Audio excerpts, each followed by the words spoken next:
ഞാൻ നിങ്ങളുടെ ജിൻസൺ ജേക്കബ്. വളരെ ആവേശകരമായ ജനാധിപത്യ പ്രക്രിയയിലൂടെയാണ് കഴിഞ്ഞ ദിവസങ്ങൾ നമ്മുടെ കേരളം കടന്നുപോയത്. വളരെ ശക്തമായ ഒരു ജനവധി ഉണ്ടായിട്ടും ഒരു മുഖ്യമന്ത്രിയെ കണ്ടെത്തുവാനായിട്ട് സാധിക്കാത്ത അവസ്ഥയിൽ കേരള ജനത അസ്വസ്ഥമായിരുന്നു.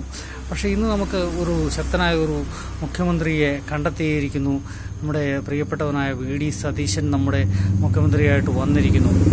ഇത് കേരള രാഷ്ട്രീയത്തിൻ്റെ ഏറ്റവും വലിയ ചലനാത്മകതയാണ് നമ്മൾ വെളിച്ചത്ത് കൊണ്ടുവരുന്നത്. കാരണം രാഷ്ട്രീയ നേതൃത്വം തെറ്റായ ഒരു തീരുമാനത്തിലേക്ക് പോകുമ്പോൾ അതിനെ ജനങ്ങൾ എതിർത്ത് തോൽപ്പിക്കുക എന്ന് പറയപ്പെടുന്നത് വളരെ വലിയൊരു കാര്യമാണ്. ഇവിടെ നടക്കാൻ ശ്രമിച്ചതെന്ന് പറഞ്ഞു കഴിഞ്ഞാൽ ഏറ്റവും വലിയൊരു രാഷ്ട്രീയ ചതിയാണ് കേരള ജനത ഇടപെട്ട് തകർത്ത് കളഞ്ഞത്. കാരണം എന്താണെന്ന് ചോദിച്ചു കഴിഞ്ഞാൽ, തെരഞ്ഞെടുപ്പ് പ്രഖ്യാപിക്കുന്ന വേളയിൽ സുധാകരൻ മത്സരിക്കുവാനായിട്ട് ശ്രമിച്ച വേളയിൽ ഹൈക്കമാൻഡ് ഉൾപ്പെടെയുള്ള എല്ലാവരും പറഞ്ഞു, എംപിമാർ ഇവിടെ മത്സരിക്കേണ്ട, അത് ജനാധിപത്യ പ്രക്രിയയെ തകർക്കുകയുള്ളൂ എന്ന് പറഞ്ഞപ്പോൾ പ്രബുദ്ധരായ കേരള ജനത ഒന്നടങ്കം അതിന് അനുകൂലമായിട്ടുള്ള നിലപാടെടുത്തു. അങ്ങനെ എല്ലാവരും നിലപാടെടുത്തു. കേരളത്തിലെ സതീശൻ മുന്നോട്ട് വെച്ച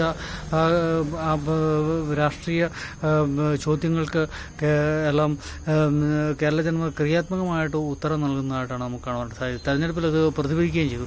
അതിനെല്ലാം ശേഷം ചില രാഷ്ട്രീയ പിന്നാമ്പുറത്തിലെ വൃത്തികെട്ട കളികളിൽ കൂടെ ഒരു എം പി സ്ഥാനത്ത് ഇരിക്കുന്ന ഒരു വ്യക്തി കേരളത്തിലേക്ക് നുഴഞ്ഞു കയറാനായിട്ട്, അധികാര സ്ഥാനത്തെ ബലാത്കാരമായിട്ട് പിടിച്ചെടുക്കുവാനായിട്ട് ശ്രമിക്കാനായിട്ട് ചില കുതന്ത്രങ്ങൾ മെനഞ്ഞു എന്നുള്ളത് ഒരു യാഥാർത്ഥ്യമാണ്. അതിനെ കേരള ജനത ഒറ്റപ്പെടുത്തി എന്നുള്ളത് കേരളത്തിൻ്റെ എക്കാലത്തും ഈ കാലഘട്ടത്തിൽ മാത്രമല്ല, എക്കാലത്തും കേരള ജനത വളരെ ആവേശകരമായിട്ട് കൊണ്ടാടപ്പെടുന്ന ഒരു ചരിത്ര സംഭവമായിരിക്കും.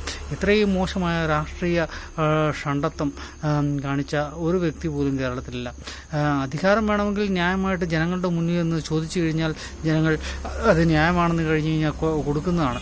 പക്ഷേ പിന്നാമ്പുറത്തൂടെ ബലാത്കാരമായിട്ടൊരു സ്ത്രീയെ പ്രാപിക്കുന്നത് പോലെ ഈ മുഖ്യമന്ത്രി പദത്തിലേക്ക് ബലാത്കാരമായിട്ട് കടന്നു കയറാം, കേരളത്തിലെ ജനങ്ങളെ എല്ലാവരെയും ബലാത്കാരമായിട്ട് സ്വന്തമാക്കാമെന്നൊക്കെ ചിന്തിച്ചത് അതിനെ തകർത്ത് കളഞ്ഞു എന്നുള്ളത് വളരെ ആവേശകരമായ ഒരു കാര്യമാണ്. ഇതൊക്കെ കോൺഗ്രസ് ഹൈക്കമാൻഡിനെ മനസ്സിലാക്കണം. ജനങ്ങളുടെ അധികാരം ജനങ്ങളുടെ കയ്യിലാണ്. ജനങ്ങളാണ് പ്രയോറിറ്റി.